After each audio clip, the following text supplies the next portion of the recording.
Acho que o Flamengo fez valer o favoritismo, né? O jogo acabou, 2-0 para o Flamengo lá no Beira-Rio.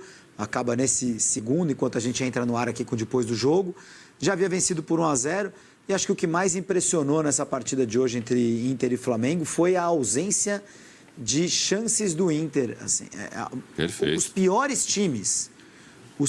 times de futebol são capazes de criar chances de gol. Porque você apela para alguns recursos que fazem parte do jogo. Bola na área, cruzamento, chutão para frente. Você cria um fuzuê para ver se alguma coisa acontece. E o Roger, eu já falei isso algumas vezes, né? Eu gosto muito do Roger, gosto muito do trabalho dele e acho que ele é um treinador simbólico, ele é importante para o futebol brasileiro. Mas eu acho que ele não tem o fator X, ele não tem... eu sinto falta do Roger pensar fora da caixa em alguns momentos. E hoje o Inter foi um time organizado do começo ao fim do jogo. Organizado sem conseguir machucar o Flamengo. Você tem que criar um certo caos em determinados momentos de jogos de futebol para que as coisas aconteçam. E o torcedor, que geralmente é um corneteiro gratuito de times de futebol, né? O torcedor, o torcedor é muito chato, né? É uma raça chata pra caramba o torcedor de futebol. Nossa Senhora, critica tudo, tá tudo sempre errado. Só ele que entende, os técnicos não entendem, o jornalista não entende, ninguém entende nada, só o torcedor entende. Mas existe uma sabedoria popular de arquibancada que a gente precisa respeitar. E hoje a gente viu isso no Beira-Rio, no momento em que o Roger faz 2 alterações já tardias no segundo tempo, porque no intervalo ele tira o Tabata, que não jogou nada no primeiro tempo, e bota o Borré. Sim. Mas depois ele faz 2 trocas no segundo tempo, Tomás, daqui a pouquinho a gente vai ver as escalações. Ele bota 2 pontas, o Vitinho e o Carboneiro, que fez tratamento para conseguir voltar para essa partida, o colombiano. E ele tira o Wesley, até aí tudo bem, mas aí ele tira o Alan Rodrigues. Antes da gente ver os momentos, né? Olha como o Inter começa o jogo, né? O Inter começa da maneira como a gente imaginou. E aí sai o Tabata para entrar o Borré, bota o Borré dentro da área, junto com o Ricardo Matias, menino jovem, alto. Beleza. Ali aos 21, né? 21 do segundo tempo, que poderia ter acontecido antes. É isso mesmo que eu estou vendo? 22, a entrada do Tabata no lugar do Borré, é isso que você está falando? Não. O Borré do Tabata? O Borré no Tabata já foi no intervalo, na verdade. Mas é que foi junto, tá? O Vitinho no lugar do Wesley, o Carboneiro no lugar do Alan Rodrigues entraram ao mesmo tempo. Tá. Já no meio do segundo tempo. E o Alan Rodrigues estava jogando bem. E ele é um jogador dinâmico do meio de campo do Inter. Acabou de chegar e tal. Então, a sabedoria popular do torcedor que vaia, porque entende que é uma substituição errada. O problema não é quem entra, o problema é quem sai. Quem ele deveria ter tirado, no meu ponto de vista, era o Aguirre, que jogou as 3 partidas, não jogou nada, e você vai precisar dos laterais, certo? Você tem 2 atacantes na área, você precisa dos laterais, você precisa de gente pelos lados para cruzar a bola na área. Se você vai ter o Carboneiro e o Vitinho pelos lados, o que está fazendo o Aguirre no jogo? Né? Tira o lateral, faz uma linha de 3 atrás com o Vitão, com o Juninho, segura o Bernabéu, segura o Thiago Maia, deixa o Alan Rodrigues no meio de campo. Porque o coitado do outro Alan, o Alan Patrick, não pega na bola. Não pega na bola. O Flamengo agora a gente pode ver a escalação do Flamengo. O Flamengo tem ali um meio de campo com o Saul, com o Jorginho, que não impede o Alan Patrick de jogar. Não é que eles são cães de guarda, mas são jogadores muito inteligentes, muito táticos. O Arrascaeta também faz esse papel. O Plata faz um papel defensivo muito importante, não é à toa que ele é titular e o Pedro não, né? O Plata recompõe muito, volta muito. Então, o Flamengo, ele não é que ele armou uma retranca. Ele é muito sólido defensivamente, né? O Varela e o Alexandre são laterais que sabem a hora que precisam jogar. O Varela, inclusive, sobe bastante. Os meio-campistas controlam o jogo, controlam o meio de campo do Inter. O Arrascaeta nem precisa fazer uma jogada brilhante. Foi um jogo em que o Flamengo jogou muito bem defensivamente e jogou para o gasto ofensivamente, porque não precisava muito, você não precisa se expor, não precisa se arriscar. Teve 2 gols impedidos do Bruno Henrique, que eram a cara do jogo, né? O Flamengo buscando a quebrada de linha e fazer o gol no contra-ataque, matar o jogo no contra-ataque. No fim, matou o jogo só quando o Pedro entrou no finalzinho. Mas, assim, a ausência de chances do Inter e e as substituições do Roger, que acho que não compreende a urgência que era necessária no jogo, eu acho que elas explicam um torcedor que vai embora para casa bastante desgostoso. Agora, Júlio, a presença do Ricardo Matias no lugar do Borré hoje tem muito mais a ver com a do Borré não, do Valência, tem muito dos mais dois, a ver... né? Que qualquer um dos dois poderia estar lá. Sim, claro, mas acho mais as características... Bom, o Borré também... Mais do Ener. Mas eu acho o posicionamento, enfim, aquela coisa de referência. Mas tem muito mais a ver com a má fase do Valência do que com uma ótima fase do Ricardo Matias, embora o começo dele tenha sido promissor. Mas um jogo de oitavas de final de Libertadores, um clássico nacional contra o Flamengo... Bota o Borré. O menino tem que estar muito bem para ser o cara, né? Ou seja, a fase do Valência é tão ruim, mas tão ruim que é melhor pôr um menino que... Mas podia ter começado com o Borré. Podia ter começado com o Borré, claro. Que fez um jogo honesto contra o Flamengo no final de semana, naquele jogo do time reserva do Inter. Sim. O que não, a torcida não pode reclamar do Inter, a gente está vendo aí, né, as chances do Flamengo também não foram muitas, né? Foi um jogo chato.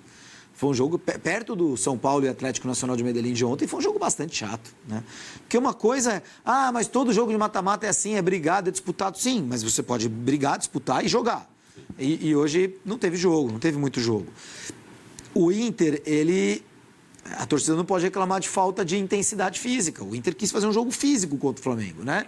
O Inter quis ganhar do Flamengo não na porrada, mas na força, nos embates, ganhando as disputas. E ganhou várias. Mas ganhava para fazer o quê, né? Ganhava para gerar o quê no jogo?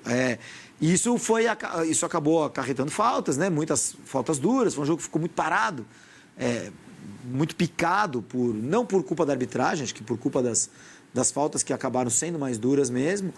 Mas o Inter não jogou, Tomás. Assim, jogou, digo, no sentido, se esforçou, brigou, lutou, peleou, mas bola mesmo não teve. Olha lá, a gente está vendo o Arrascaeta na Libertadores pelo Flamengo, em toda a trajetória dele rubro-negra, são 10 gols e 17 assistências.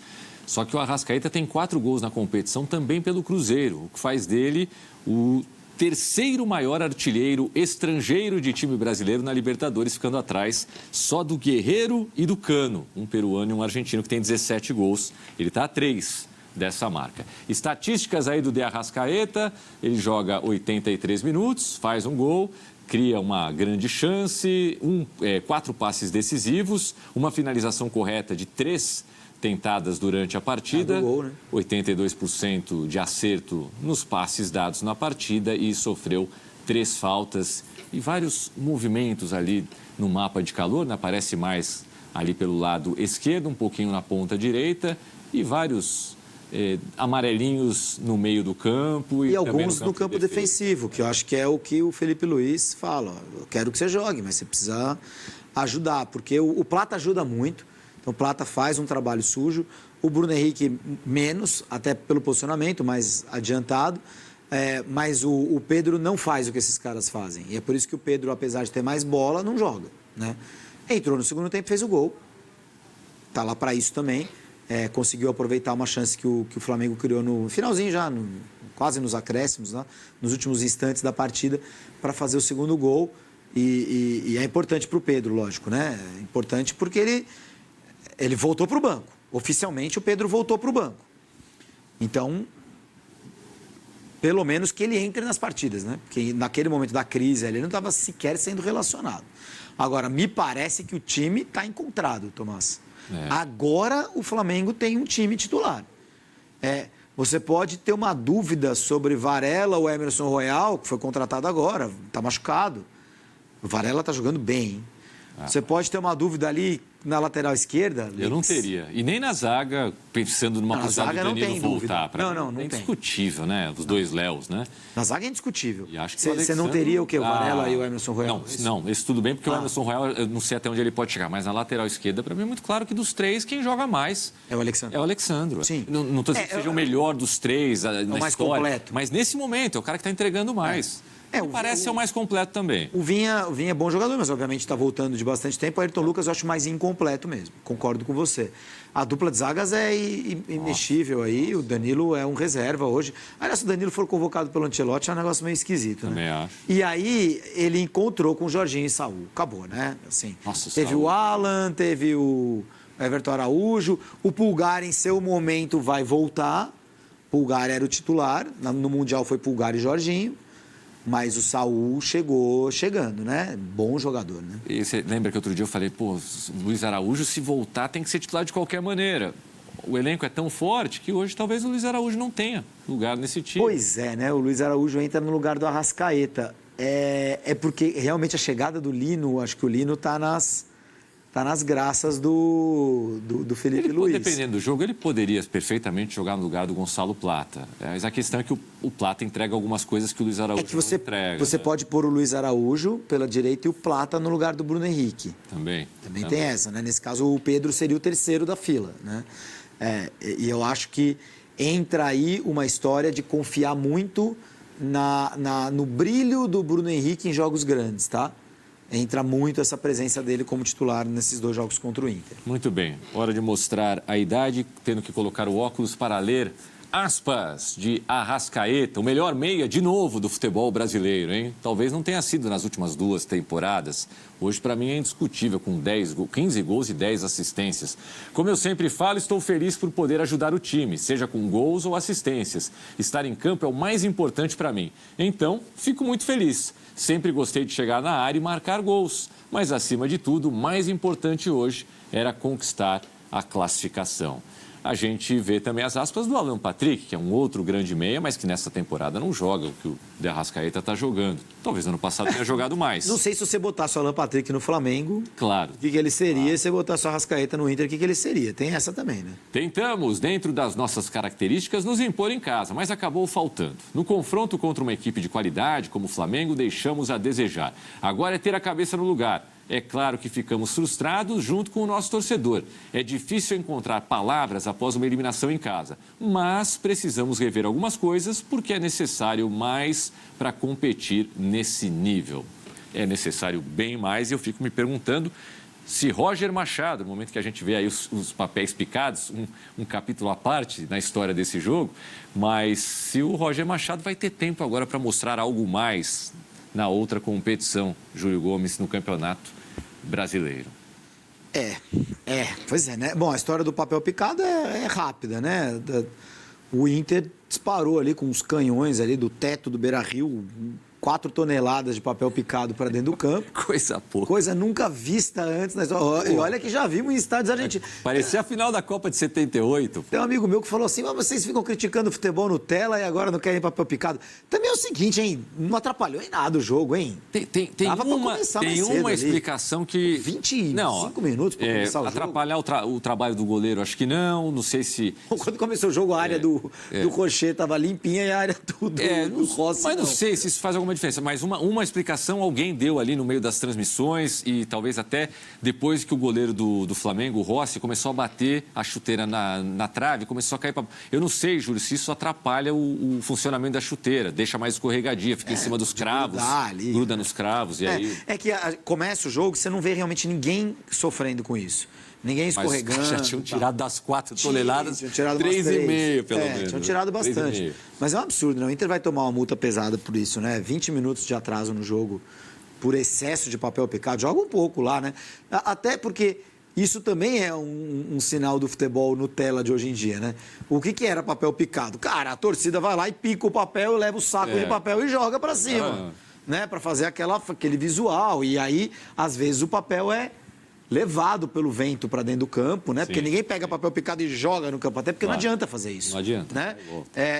Então, joga para cima e aí cai ali numa parte do gramado. Aí hoje não, agora é turbina de papel picado do teto do estádio. Não precisa, né? Deixa a festa para a torcida.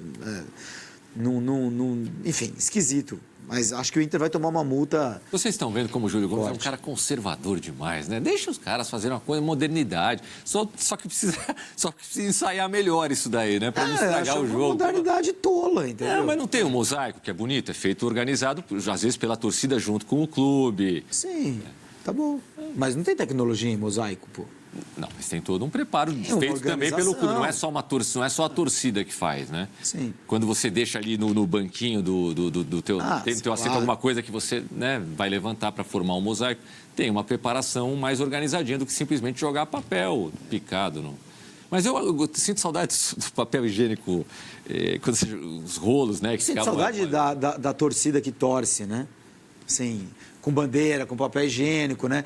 Se os caras se encontrassem lá no galpão da torcida para pensar em que coisas legais que a gente pode fazer pro jogo, em vez de com quem que a gente vai brigar na semana que vem, seria um estratégias negócio... bélicas, né? Seria um negócio espetacular, né? Seria muito... As torcidas nascem de um jeito muito legal. Sobre o Roger Machado, você começou o raciocínio e parou para falar do papel picado. Não, então, eu acho que eu acho que o Roger deveria continuar até o fim do ano no Inter, tá? Eu acho que o Roger é um técnico que pode fazer um bom campeonato brasileiro com o Inter.